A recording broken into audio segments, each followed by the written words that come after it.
I'm just going to get everyone in and then we will get started. I would love to hear in the chat too, if you had any big ahas from yesterday and what you're hoping to get out of today and talking about offer and offer messaging. Oh, I hope I'm feeling better soon. I feel like it's, I've warded off the worst of the cold. It's just like a little bit is lingering. So annoying. And I feel a little bit sneezy and a little bit snuffly, a little snuffle up, I guess, going on. Yeah. Any big ahas from yesterday and what you're hoping to get out of offer messaging? Like what has been your biggest frustration with offer messaging? It's been something I've been talking with different clients about as well. And sweet.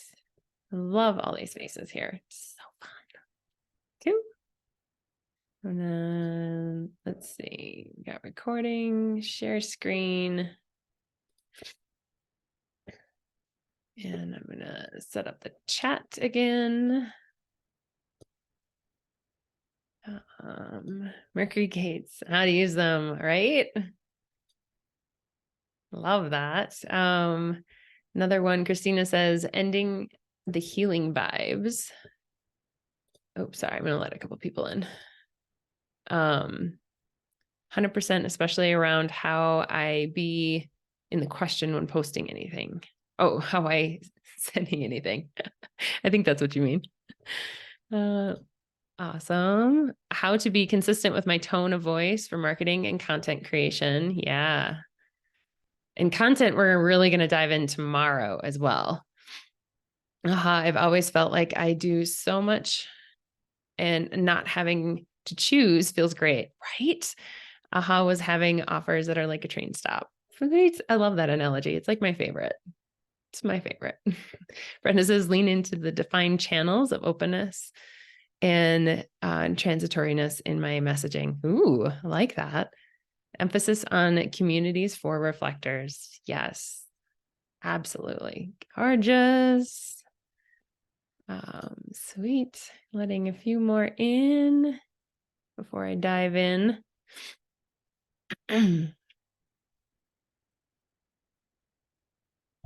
Also been super thirsty with the cold. So dry and parched. Okay. All right, sweet. Let's just get into it. Okay. So today, Simone says, good evening. Trusting you recovery. Oh, thank you, sweetheart. After yesterday, I'm looking into Mercury gates and effectively communicating with an undefined throat. Yes. So good. Okay. So just to recap, like you're here because struggling with messaging, really not having that dialed in magnetic message, that one that feels like, yes, I know what I'm talking about. I know what I'm doing. It's consistent. I can translate it to my website. I can translate it to sales pages and my offers. It's not an easy thing to do, but when we start with the offer map, hold on, too many things on my screen. When we look at this offer map, it really does help us figure out what we need to focus on. And something I'm noticing with a lot of entrepreneurs that are coming into my world is that you have a lot of stuff you've created. You've made a whole bunch of freebies. You have courses, you have ideas for offers, but you don't really know where to focus your energy, how to pull it all together, what it all means in a cohesive message. And that's why it's important to kind of look at these questions. Most people want to start down here by writing their website or creating the offer before they really know what is unique about them or how their energy works. And yes, you can jump right into offer if you want to. You can jump right into website, but it's going to be really hard to find the words to articulate what it is that you do in a way that feels good if you haven't done these other foundational pieces. So that's why this messaging ladder is so important. And why we dove into unique selling point yesterday and why we're talking about offer today, because it's like the next step, right? So, I would love to know, does everyone feel like they have an offer that they're really excited about and that they are like wanting, like they're ready to go all in on, right? Or are they still feeling like their offer is kind of like,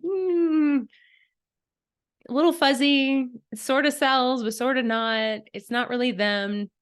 Yeah. Yeah. Okay. Oh, Don. I love yours too, Don. Still a bit wishy-washy, fuzzy, yes. Fuzzy, yeah. Yes to the one and one. Yes for one and no for one. Okay. I totally get that, Christine. Okay. Your aligned offer should not, I say should, it's not coming from an I should or watering it down to fit into a box. And what I mean by that is that if you feel like your offer is something someone said works really well, and so you're like, that's what I should offer. Or maybe your coach said, hey, this is what I've done to sell, create an offer like that, right? It's taking what you see out there and going, I should do that because I want to be successful. And then you're watering it down to try and fit yourself into a box. Your actual aligned offer is strategic, it's soul-led, and intentional. And what I mean by those three is strategic being that it fits into your vision that you have for your business. There are a plethora of business strategies out there and how you can run your business. Each of them can work. It's finding the one that works for you and that actually lights your soul on fire. And we'll get into like kind of figuring out how to do that, but really it's figuring out, how do you want to show up? How do you want to work with clients, right? Is it in the one-to-one capacity? Is it digital or like products? Is it like it's the strategic part of it? How do you want to work with people? The soul-led part is looking at your human design and going, is there something in here in your design that wants to be birthed out and wants to be expressed, right? So we'll look at your human design and what areas you can look at to find what your offer could be. These don't, I want to also preface this that you don't have to look at your human design to come up with your offer. I don't want anyone getting too into the weeds of your own human design and going, but this doesn't fit my sun gate, but I want to offer it. If you feel like you're excited about this offer and you're excited about doing it in this way, that's what matters.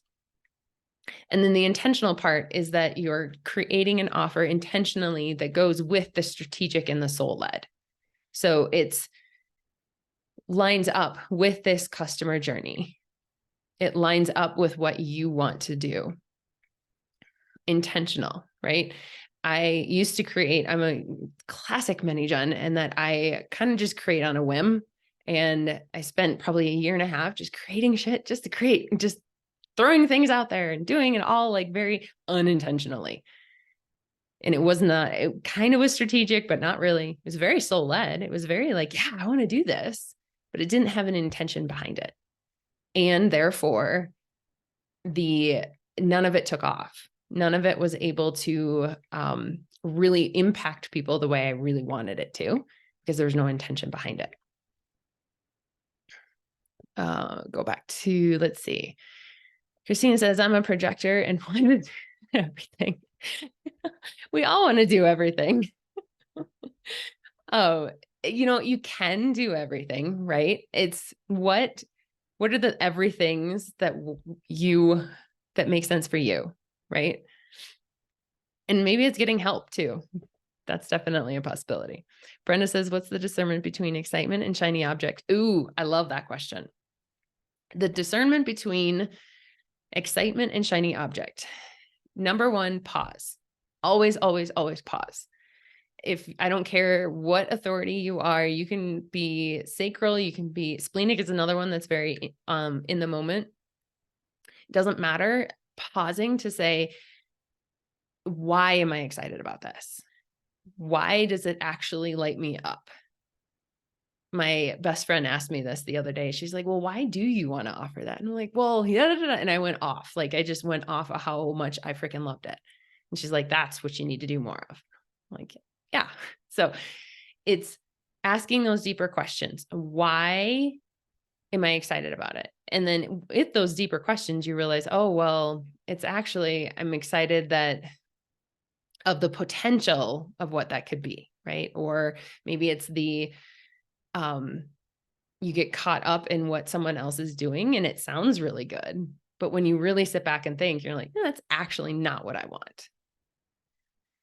I had a coach a year ago that I loved what she did. And I loved the offers that she did. And so therefore I got sucked into thinking that that's what I should do, just because like that's the way she ran her business. And it took me a couple months of trying to run my business the way she ran hers to realize, and she was a Manny Gen too, to realize that was like, this is not how I want to be doing it. This is not at all. Like I am 100% caught up in shiny objects. Trusting your authority. Absolutely, Oliver. Absolutely. Okay. So the soul aligned offer feels exciting, even if it's a little bit scary and pushes you outside your comfort zone. And what I mean by this even is that sometimes we don't always know all the pieces to the thing that we really want to offer. I had the idea for my membership months before, and it really excited me, but I had no details around it. I was like, I have no idea what that thing looks like. It sounds really exciting to me. It felt really exciting, but I had no details around it. And that felt scary. OpenG impacts direction. Yes, Christina, absolutely. It's going to showcase your strengths and what you're passionate about. Again, this goes back to not doing anything you should offer, but actually what are your strengths and what are you passionate about? Your soul-led offer is going to be led by strategy and authority. It's not going to be me. Again, it's not that should or have to. And it fits with the type of business you desire and the amount of time you have available. Amount of time you have available is super important. And coming from me, who has very limited time, how I show up in containers is really, really important because I don't have a ton of time. And the way I want to run my business, right? If I only have 20 hours a week, what does my business look like? How can I still impact people the way I want to, in the way that I want to, with the time that I have? Okay. So thinking about these pieces as we're creating the offer. This way, you're not creating something that you ultimately can't sustain or get into. And you're like, actually, I don't really like this. A lot of times I would forget this amount of time that takes available when I'm like one-on-one does take a lot of time, and I didn't have it. And so therefore it started to become resentful. I didn't have the time to devote to them. And so that having the offer as one-to-one started to become like itchy and not what I wanted, not soul aligned. And not to say that things can't change. Things can change too. I want to leave that out there. And Alina says, yes, so important. Okay. So when we're looking at our chart, we can look at these 4 things, and there's obviously you can look at a lot more. These are the 4 that I look at to help guide in what we're going to be kind of creating our offer around. And it definitely, we can think about the stuff that we learned yesterday about Mercury Gate, about our throat and what we want to communicate, right? And keep that in the back of our mind. But you can look at your sun gate because this is a big energy in your chart. It's a lot of what goes on in your life. Is there some way that you can bring that energy into your offer? Because it's unique to you. Same with the North Node. It's where you're going, right? It's what you're kind of destined to teach others. Sun gate. Oh yeah, sorry. It is the top top number. You have the 2 columns of numbers. Let's see, I have a chart in here. Oh, by the way, at the end, it's this one. You can look at the personality or the design side, either one. Black side, yeah, the black side. Yep. And North Node is this guy. It's like the N. I always think North Node, N. North Node, this guy. And again, you can look at both sides. One side is same with Mercury. Like look at it, both gates. Do you resonate with one more than the other? Maybe both. Okay. Where are we? Here we go. And then the other piece that I love looking at for offers is your defined centers and your undefined centers. Your defined centers are the colored in centers. There's 9 of them. And that is the energy that is consistent for you. So you're always kind of experiencing that energy in a very consistent way. The undefined centers, or the white ones, are where you experience the energy of others. So you're absorbing that energy in and then reflecting it back out or amplifying it back out. So you have a good sense of how other people experience that energy in that center. So you think of emotional solar plex is all about emotions. If you're defined, you have a consistent way that emotions show up in your life based on the different channels that you have in your chart, but it's consistent for you. If you're undefined in your emotional solar plex, is you're going to experience emotions from other people and you're going to kind of catch their wave and feel the way they feel. And not to say that you don't have your own emotions, you do, but you're experiencing it in a multitude of ways. It's not consistent. And it comes all over. And what works one day to work through your emotions, the next time it doesn't work, right? Where somebody that's defined kind of has their rhythm of working through their emotions. Beta says, my North Node is 38 and appears 5 times in my whole chart. Yeah, that's big energy for you then, for sure. That'd be definitely something to look at. Look at the higher expression and like the lesson of it. Christina says 4 defined centers: ajna, head, ego, spleen. All the rest are open.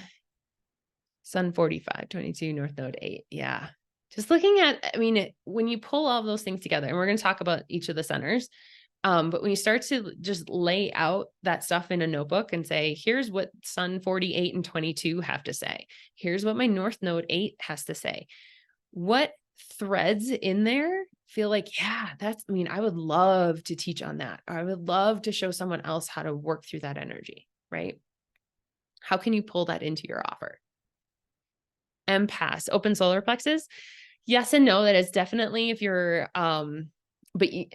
I've definitely met empaths that have a defined solar plex as well, Joni. So yeah, I mean, both hand. My spleen is completely open. Last year, I ran a group mentoring program on facing and slaying fears. Ooh, it went so well. Yeah. And it wasn't a PowerPoint course. It was all the things I know because I feel through others. Yeah. Ooh, that is so good, Lisa. Yeah, exactly. And the fact that you can feel those fears and show people how to work through them. I love that. Okay. So, oh, cool threads. Oh, Sarah says, I know basics, but not deeper because the best book you, on the gates or on the center, Sarah, for the best book. I have, I love Karen Curry's Parker's interpretation of the gates. I also love looking at gene keys for gates. Like if you Google Gene Keys Gate 45 and you look for, I believe it's called The Door. They have the plethora of information. It's like an archetype for each of the 64 gates. And I love looking at that for specific gates. If you're looking for information on centers, the best book is Understanding the Centers in Human Design by Robin Wynn. I love this book. This one is fantastic for centers. Yes, that's a myth. Yep. Annalena, it is. Undefined will, and geez, super empathetic. Yeah. Yeah. Oh, for gates. Okay. So like the sun and north node stuff, I haven't found a book that really goes into that. I actually look at it from like astrology perspective. So Mercury in astrology is about communication, right? North node is about what you're teaching.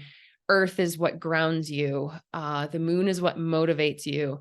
It's more from the astrology side. And then, so if your gate 8 in the moon is what motivates you, does that make sense? 64 doors. Sorry, Adrian. So the doors, sorry, I'll go back. A lot of times when I'm looking at a specific gate, I will Google the gate in Gene Keys. And so when you Google Gene Keys gate 8, you'll get a list of stuff. And I look for the website that's called The Doors. And they have like an archetype for all the 64 gates. And it's a very in-depth archetype. And I love looking at it because it's just another way to look at the energies. So if you're looking for more information on at a gate, that's another place to look. Gene Keys are amazing. Yeah. Love Karen Curry Parker. I've got Robin Wynn's book. Yay. That's awesome. The door is great. Yeah. So the gates are so gates and keys are basically the same thing. Yes. Yes, they are. Okay. So this is just a reminder, this slide, of what the centers are. So we have the head, ajna, throat, G center, will or ego, solar plex, root, sacral, and the spleen.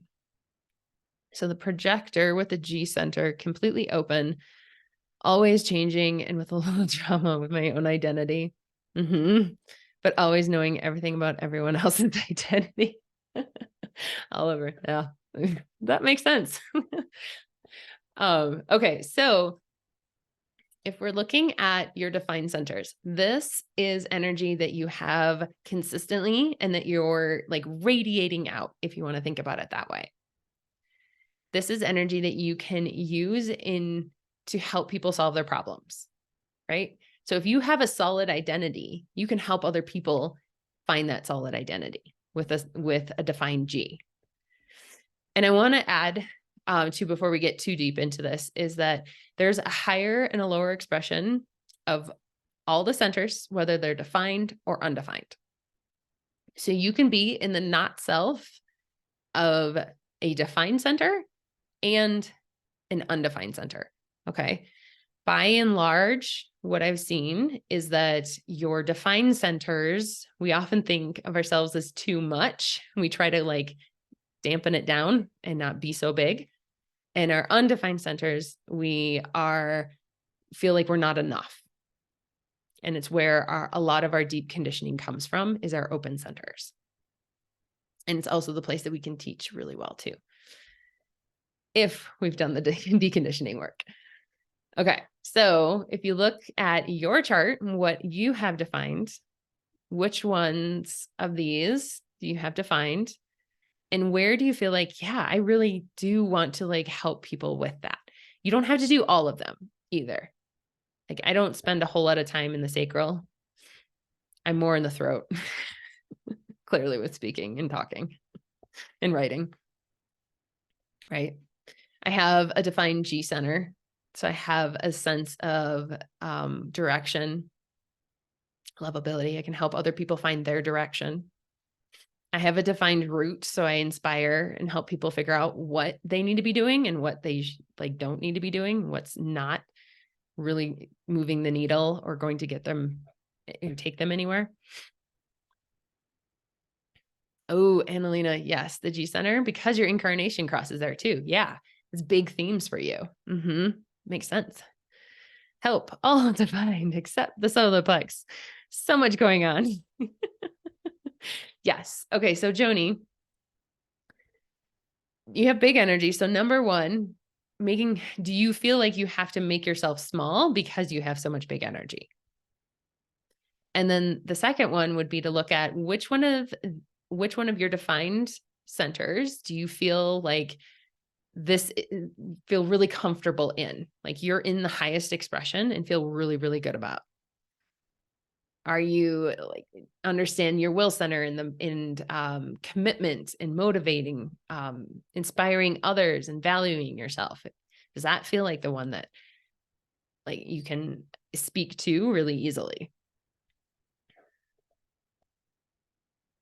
Does that make sense? Let me know, Joni.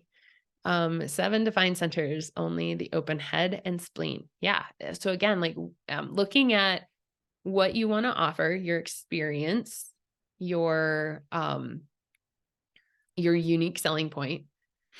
Which one of these it can be all of them. It can be one or two. You get to decide what feels right. Only defined head and ajna. If I can call information wisdom, that feels true. Yeah, you can totally call information wisdom. Absolutely. And with if you're only the head and the ajna, so much how you think about things, how you conceptualize things is so important. And that's what you should be sharing. Because majority of people are undefined and we have no idea what we're doing half the time. We need somebody with a defined head and ajna to tell us what the heck we're doing. Kristen says, inspiring action, finding their voice, knowing when enough is enough. Ooh, I like that. Yeah. I have 8. Adrian says, yeah. Oh my gosh, we have lots of big energy in here. I love it. Christina says, I love the spleen and the will energy. How can you bring more of that into your offers and showing people that this is what you're solving the problem with, right? So if you're using the spleen and the will, it's looking at, Christina, what do you do? Are you in the like health space? I'm just curious. Spleen is all about like health and immunity, intuition, that kind of thing. And inspiring, showing people what to commit to, how to commit, how to value themselves. Okay. Joni, no, I'm an introvert. I'm confident when I have all the answers, otherwise imposter syndrome. Oh, interesting. Okay. So, I mean, imposter syndrome is a not self theme. And when we don't have the answers, I mean, that can be a lot of different things of just, you actually probably know more than you think you do. And the imposter syndrome is saying that you don't know enough yet, but you know more than the people that you're helping. If that makes sense. Teresa, I want to do something about boundaries, self-love, to find love outside based on my defined root and G center. Okay. Well, defined G center is love. And boundaries, I mean, definitely boundaries. And we'll get to the undefined, because I think the boundaries piece that I'm guessing your ideal clients have a hard time setting boundaries. And our ideal clients' struggles come from our open centers. We're helping them achieve things with our defined centers. Okay, I'll say that again. So we're helping people achieve their desires with our defined centers, and their pain points or their struggles are coming from our open or undefined centers. Will and spleen I use a lot too. Yeah, love that. Put words into all. Yeah. Adon says all mine are open except the ajna and the throat. Yep. As for projectors, Becoming Empowered Projector is the best book ever. Oh yeah, done. I totally forgot about that book. Yeah. The Becoming an Empowered Projector. If you are a projector or are married to a projector or anything like that book is so good. Human design and hypnotherapy, guiding women to value themselves in emotional and physical challenges.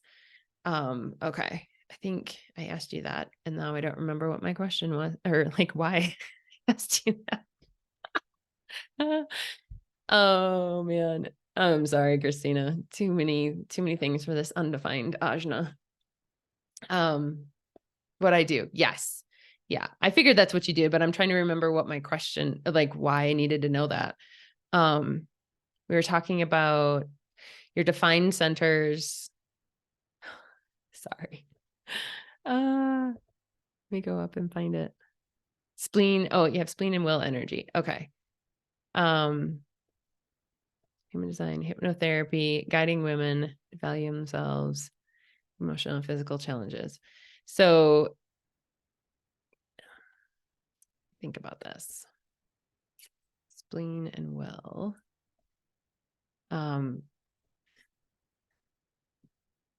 Yeah. So you're guiding women to value themselves emotionally, you through intuitive practices, I would guess, and understanding their fears, right?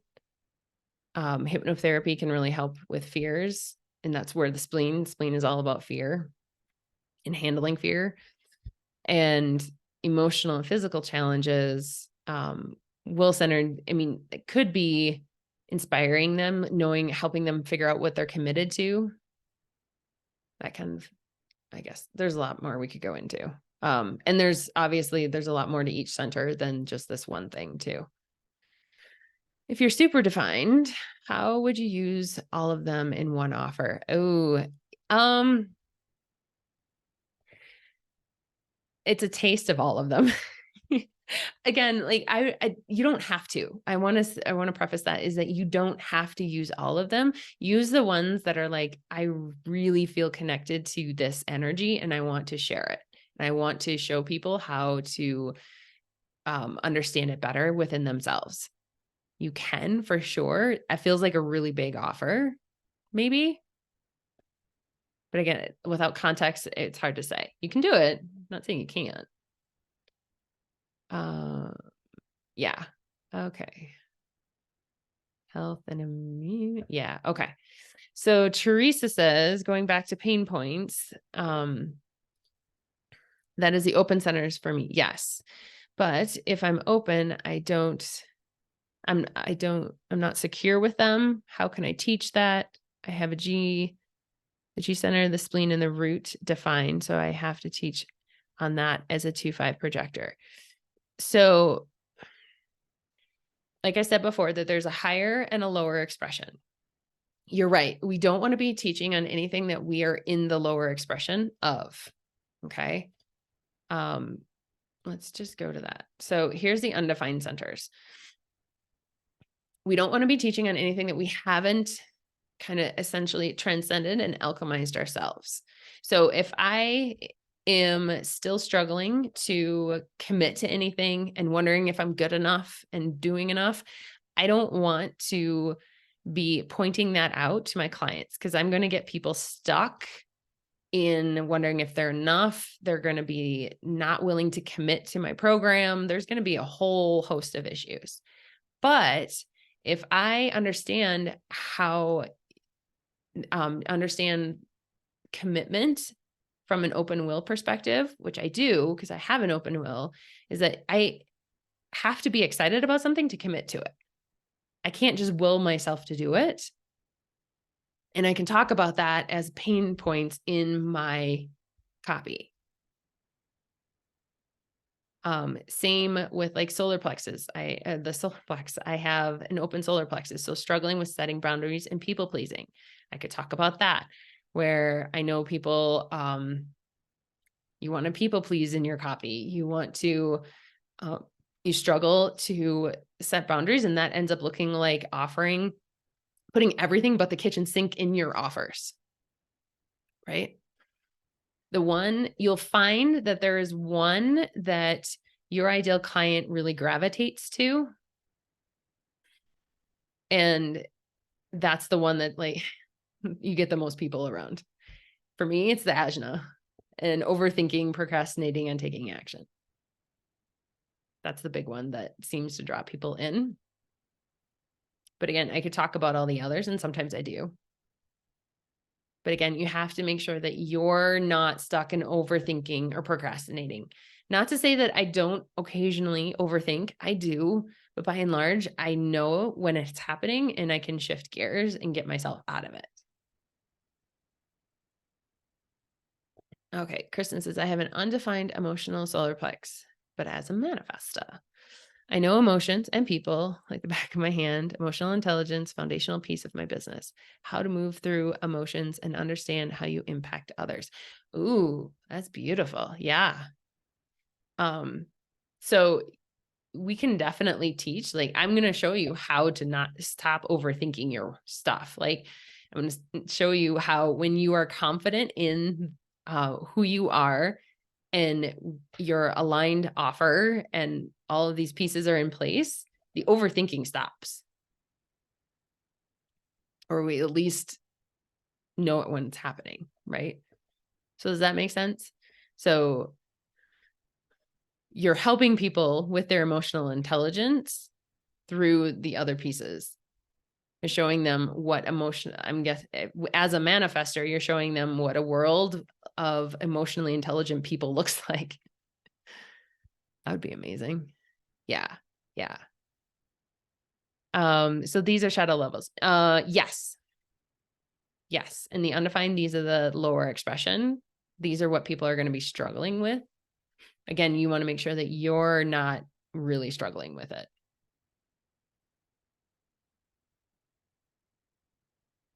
Undefined ajna is one of my biggest worries too. Yeah. And like I said, like, you don't, for the longest time, I didn't talk about this because it didn't feel right. I wasn't in the higher expression most of the time. I was still overthinking everything. I was still procrastinating. Right. Okay.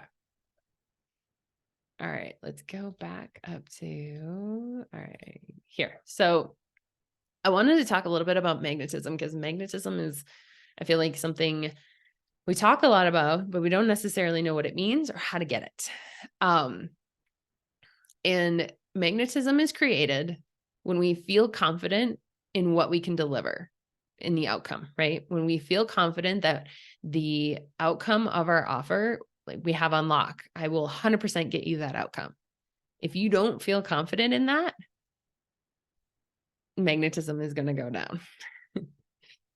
If you're excited to share the offer with people, marketing is 99% just talking about what you do over and over and over and over and over and over and over again.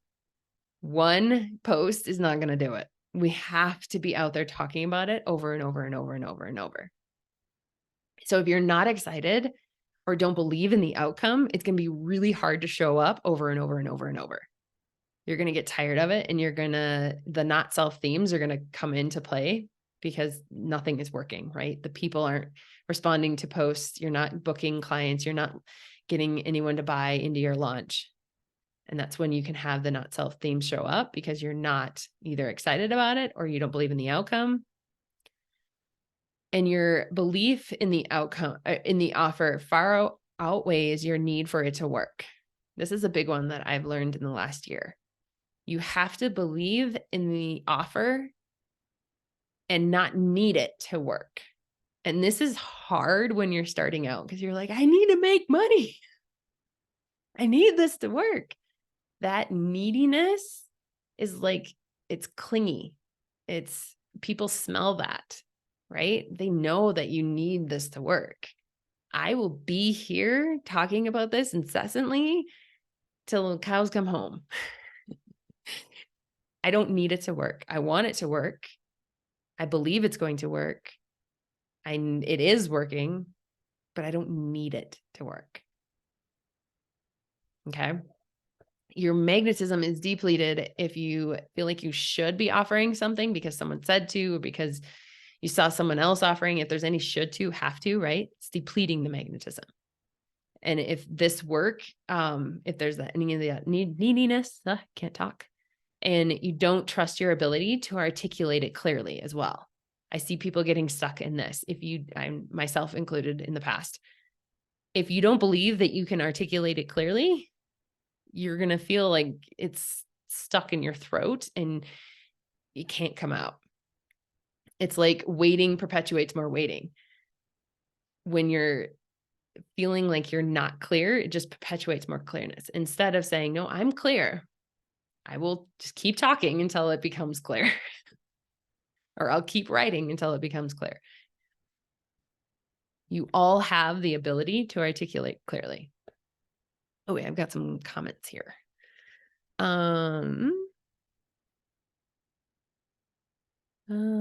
Magnetism gate 15 is one of my Mercury gates, and the other is 47 mutation. Ooh, I like that, Cheryl. I feel confident about the outcome of my offer, but people who follow do need to do the work. That idea lowers my magnetism idea, I think. Oh, I see what you're saying. So like there's a fear that if they don't do the work, then they're not going to get the outcome, right? And I totally agree with you. Like with anything, people have to come in and do the work. There's no magic bullet. There's no one that's going to like finally anoint you and suddenly everything is peachy keen. We have to put in the work, right? That's with any offer.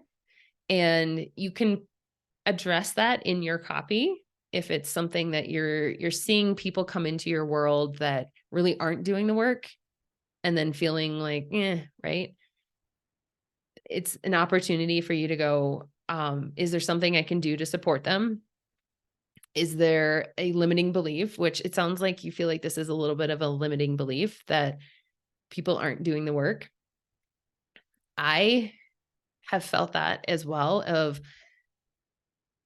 if someone joins something of mine and they don't do the work, what can I do to support them, to the next person or them, so that they do the work, or that it's clear. Maybe there's a piece that, this is actually something I was talking about with the membership, and like, you still have to come in and do the work, but is there a way that I can set things up to make sure that you have the questions answered? You know where to start, you know where to get support, and making sure that all of that is in place. And then once you've put that in place, trust that people are freaking smart and they're going to make smart decisions for themselves, that you're attracting the type of people that want to do the work too. Brilliant and simple explanation. Thank you. You're welcome. Okay, so offer messaging. This is the actual copy we're going to start playing with now that we have an offer that feels exciting, that we're like, yes, this is what I want to offer. It plays to our strengths and our expertise. The thing I want to talk about with ideal client. So we talked about yesterday that you don't necessarily have to niche your core message, and you don't. We do, however, have to niche an offer. We have to know who the hell we're talking to. Have to know. If we don't, we're speaking to everyone and then no one buys. We have to understand certain core pieces of who they are, what they're desiring, what their motivations are, these pieces, so that we can position our offer to solve their problem. That's really what we're doing. We're just positioning our offer to solve their problem. I do a couple different ways of finding this information out. You can do ideal client, like research questionnaires. You can send out a Google, a form, or do a questionnaire of some kind to the people that you know would be really great for an offer that you're creating. You can do it that way. You can have client interviews and like sit down and talk with someone. If you don't know anyone, or just feel like you don't want to do that, because I feel like a lot of people give resistance to that, we can now have this beautiful tool of ChatGPT. ChatGPT, I do not use to write sales pages or posts or anything like that, but it is an incredible research tool to help you understand your ideal client in a really profound way. You can go to ChatGPT and say, this is what I do. It's so good for market research. This is what I do. This is what I want to offer. This is vaguely who my ideal client is. Create a customer persona for me. and it will kick out a customer persona of what their hesitations are, what their challenges are, what their desires are, what they're looking for, right? You can look through that. Generally, it's pretty good. There's usually a handful of things that I'm like, that's really good. That's really good. And I'll pull that out into a document and start creating my like offer write up. It's like a manifesto to it, right? We're creating, answering all these pieces so that when we go to write a sales page, it's not hard. It's just putting these different pieces in the right place. So you want to know who your dreamy level 10 client is. Your level 10 person is the person that does the work, right? That is really wanting and really motivated to do the work. They are, so I will take the example of, like, say, the membership. My level 10 person is someone who has been doing their business for a year or two, has some experience under their belt, but they haven't figured out what their core message is, what their most magnetic message is, but they've done some work. Versus someone that's just starting out that doesn't have a whole lot of experience under their belt. The level 10 has that experience. Because those two people, the person that's just starting out is at a different mindset than the person that has been at this for a couple of years. They understand certain core things that I need them to understand. They need to understand who they are, at least what they're good at. And if you've been working with people, you kind of know what you're good at. If you haven't been working with people, that's a little bit more of a mystery. Does this make sense? Figuring out who that level 10 client is for you, what their hesitations, motivations, and desires are. Again, ChatGPT can help you with that. And then next question is, what is the main promise of my container or the solution I'm providing? And this should line up with what your ideal client's desires are. The promise or the solution is the deep desire your client wants. Your container is going to solve or give them, sorry. Next question is, what problem or problems are they facing that my container solves for them, and getting super specific. This is why it's important to know who your level 10 client is, because we want these problems that they're facing as specific to as possible. It's not just that they're stuck. How does stuck show up in their life? Stuck shows up in they want to ask their boss for a raise, but they don't, they just chicken out every single time.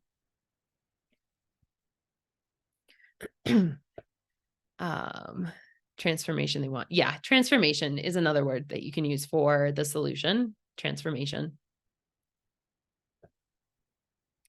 Oliver says the hidden desires specifically. Yeah, the hidden desires. So in the club, and when we're writing sales pages, we talk about red hot pains and we talk about deep desires. Red hot pains are the things on the surface that they need solved right now. Deeper desires are the things that they hope they're going to get, but they haven't figured out how to get. And you can position your offer to help them get that desire while solving their red hot pain.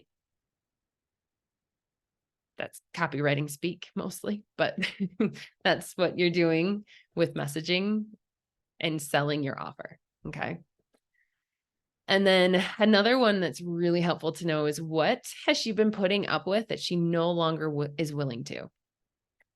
How does your offer help her overcome that? What has she been putting up with? Again, you can post it and put it to ChatGPT and be like, what has my ideal client been putting up with? And she doesn't, just not willing to do it anymore, and see what it says and make a good answer. May not. It depends. But those are things that we want to know in order to write a really compelling copy on our sales page, to position our offer in a way that has your ideal client going, this is what I need. This is what I've been looking for. Society, Tony. Yeah. Okay. Do you have questions on these? So when you start thinking about your sales page, your headline becomes your main promise of the container, right? And then you go into describing what problems they're facing and why they're not getting that desire. And then you position your offer as being that thing that solves their hesitations. It solves the thing they're no longer willing to put up with. And they get the main promise of the container. In a nutshell. Where do the outcomes come in besides the main outcome? I mean, like in a sales page, Adrian? Where do the outcomes come in? Okay. Outcomes are, you can do it a few different ways, to be honest. It really depends on, I think, are you a projector? No. Or are you a generator? Sorry, I can't remember. MG. Okay. Sorry. No, you're screaming at me. That's what all caps means. Okay. As an MG, the outcomes. So you're going to have the desire, the headline at the top, right? You're going to then call them into, I like to keep them in that what they're wanting first, and then going into, well, you're not getting that because of XYZ, right? And here's my solution that's going to overcome those things that you haven't been able to overcome. So the outcomes are then in the bullet points of the offer. So you get down to the offer, introducing this offer. Here's 5 outcomes of the container.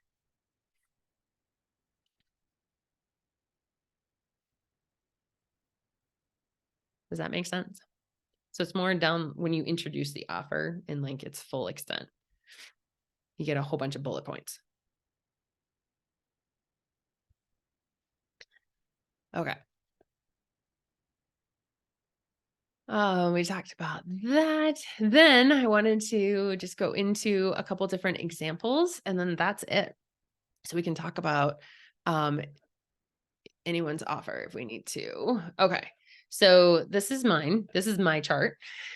4-6, Sacramento Gen, 39 for Sungate, 12 Mercury. It's sensing when words are out of alignment. I want to help people with voice and identity. These two I've always felt really strongly pulled towards. And naturally there is a lot of intuitive stuff that comes in too. I feel like that's somewhat the open solar plex, open head and thinking what you're thinking, that kind of thing, but it's really intuitively led, whether or not someone's out of alignment. My experience and passions are also in human design, copywriting, energetics. So that's what I'm bringing together as a many gen. I really wanted something that I could respond using that response, right? But responding when I had the time. So being able to have a group membership that I can record looms back to people at any hour of the day versus doing one-to-one with people where I have to sit and do a call, right? I mean, you can do it and set it up any way you want, but that was really intrigued me, really inspired me. That's part of why I created the club the way I did. My level 10 is done overthinking. Like that's what they're no longer willing to put up with. They done overthinking, right? They desire to confidently articulate their message and attract clients. And the promise then is clarifying your unique magnetic message and attracting dreaming clients. Okay. If we look at a client who is a 5-1 sacral generator, her sun gate is 41, which is using imagination to create abundant ideas. Mercury gate is 13, which is her personal narrative, which she uses a lot in her content and on her sales page is her personal narrative, her personal story. Her method helps CEOs create systems and processes in their business so they have more time to focus on things they love. So hustling has been a huge one for her and helping people stop the hustle. So many CEOs are like stuck in the daily grind, and she's helping them stop that hustle work and do things in a smarter way with her defined head and ajna. How can we really think about the structure of our business to do this in a smart way so we don't have to hustle so much? And in the promise then is more cash flow and free time. Okay. Christina says, what if I love the identity center energy and it's undefined? You can talk to that too. I mean, if you feel like I can totally help someone understand who they are because I can feel into them, that's beautiful. You can totally do it that way. I just chat GPT to customer persona. That's awesome. Yes, I love it. Oh, Dawn. Oh, Dawn, I love you. Okay, so though that's it. That's all she wrote. I want to remind you guys that the bonus is ending tomorrow if you want to join the club, in that I will give you a recording of your human design and where you're at. And that way you know where to like begin inside the club and what content to dive into and how you can use it to the best of your advantage. Get the most out of it. That ends tomorrow. Any other questions? I made it to the hour mark today. Yes, I see the energy. Magnetic monopole. Yeah. I mean, there's so much beautiful energy in the G center, and depending on the gates that you have defined too, that could be something to look into, Christina. Defined or undefined. Maybe the defined gates that you have in your G center are also influencing what you're doing in your offer, right? Like there's so many different ways to do this. It really is kind of your intuitive interpretation of. Okay. Is the promise essentially the what I'm selling? Yes, it's the outcome. The promise, you can think of it as the transformation. You can think of it as the solution. You can think of it as the outcome. That's all the same word for the same thing. It's the thing that they're going to get. They have to know what they're going to get. The psychology of people is that we have to know what we're going to get out of something if we're going to sign up for it. If we don't know what we're actually getting, you might get people that buy that just love you and love what you do, but you're not going to get a whole bunch of people. They're going to be like, right? Because if they don't know, then indecision can come into play, right? They'll go, well, maybe it won't solve this, or maybe it won't do that. Right? Indecision breeds no decision. These examples are super clear. Awesome. Good, Oliver. Brenda, where online do you get more detail or info on the gates?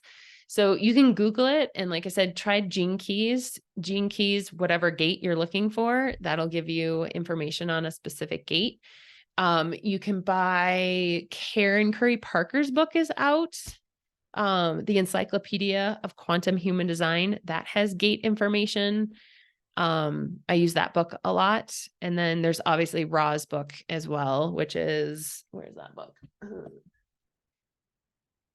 I have books all over. The Human Design of and the Science of Differentiation is Ra's book. And you can look it up. And yeah, 15 and 25 hanging gates. Oh, yeah, I would look into those, Christina. Can you tell me how to find out about my incarnation cross of service? So the incarnation cross is the top 4 gates. It's the 2 conscious and unconscious sun and earth gates. So you can look at each of those 4 by themselves, and that will give you really big clues into the energy of your incarnation cross. It's like separating it out, right? You can Google it. There's so many incarnation cross. There isn't a ton of information. I think I saw someone talking about putting together, Annalena, if you're still here, I feel like somebody said that they were doing a whole series on all the incarnation crosses. I have another book.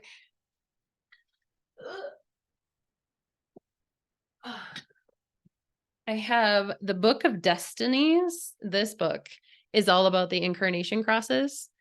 Somewhat helpful. I don't reference it a ton.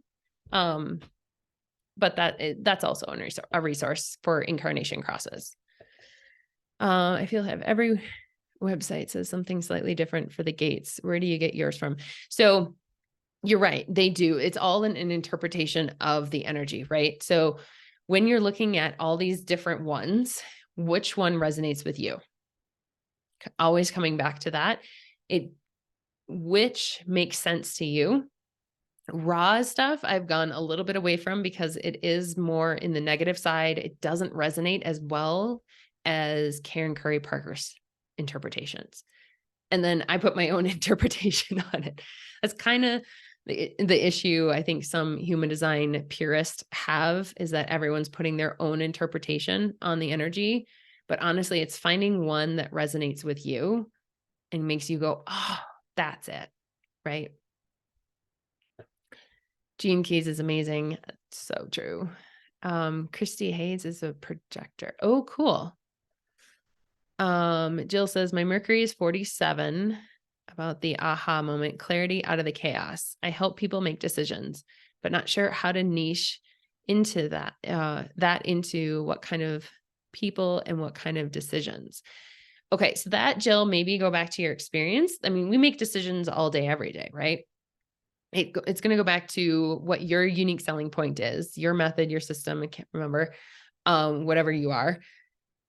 And then, do you want to help people make decisions in relationships? You can niche there. You can make decisions in business. It could be decisions in general. I actually have a private client right now that is that's like her point of difference is helping people make decisions using their spirit guides. So that, I mean, it's all about making confident decisions, but the way she's doing it is with spirit guides and Toro and some of these other esoteric things. But it's all about decisions. An incarnation book, a guide full of purpose archetypes. Oh, I haven't heard of that one. That's cool. I had not heard of that one. Awesome. I wish there was an app you could put your gates in and it tells you exactly what your mission is. Me too. Maybe I'll make that someday when I have more time. I like that. The Encyclopedia of Quantum Human Design, Karen Curry Parker has a section. Oh yeah, she does, Lisa. You're right. She does have a section. I feel like it's super vague. I don't ever look at it because it's like one or two sentences and it really doesn't give you a whole lot. I personally, if you're really interested in understanding your incarnation cross, it's looking at each of the 4 gates by themselves and looking at the higher and the lower expression. And is there where in your life are you in that lower expression? Like I recently discovered that I was more in,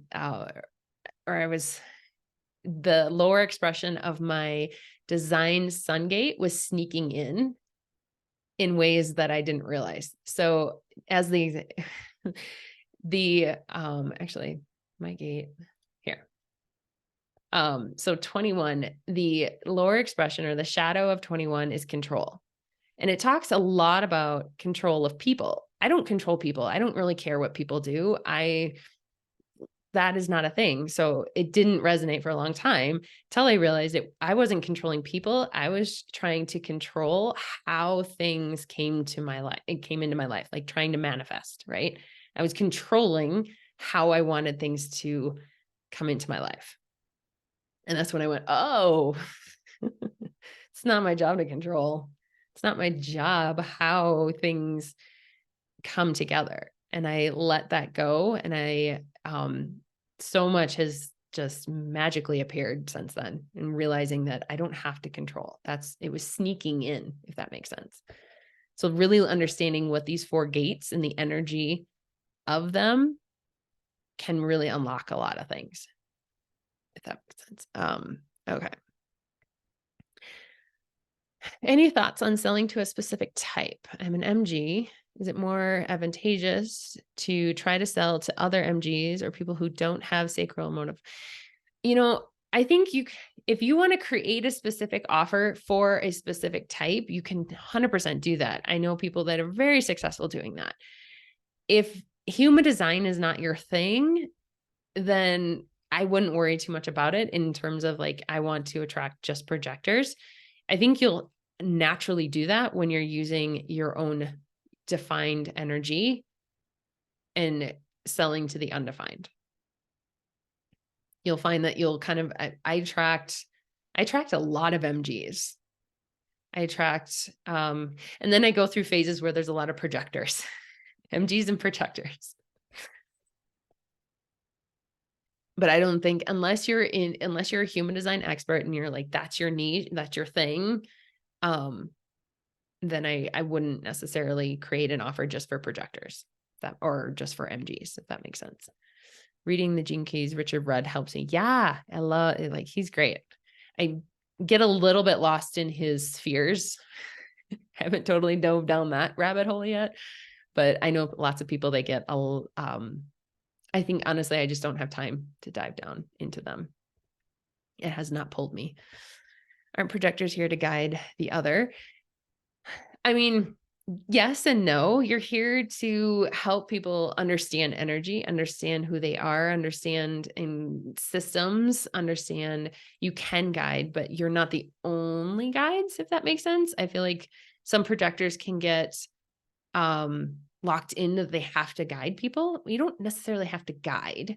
You just have to show people that you see a different solution. Oh, yay. Good. I'm glad that answered your question. Awesome. Oh, it's so much pressure. It is so much pressure, Christina. You don't have to guide. My husband is a projector and he doesn't guide. He's an architect. He's really good at what he does, but he doesn't guide people like in the coaching space. And he's very successful. So, help you understand your energy. Yep. Help to understand energy. Oliver. He guides through people through space. Yeah. In a lot of ways he does. Yeah. He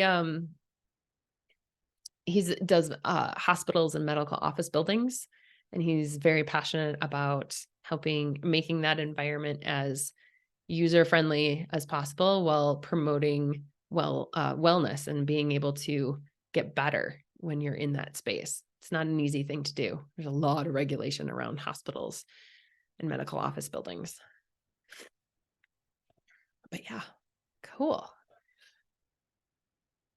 That's it, friends. Tomorrow, we're going to be talking about content and how to take all of this information.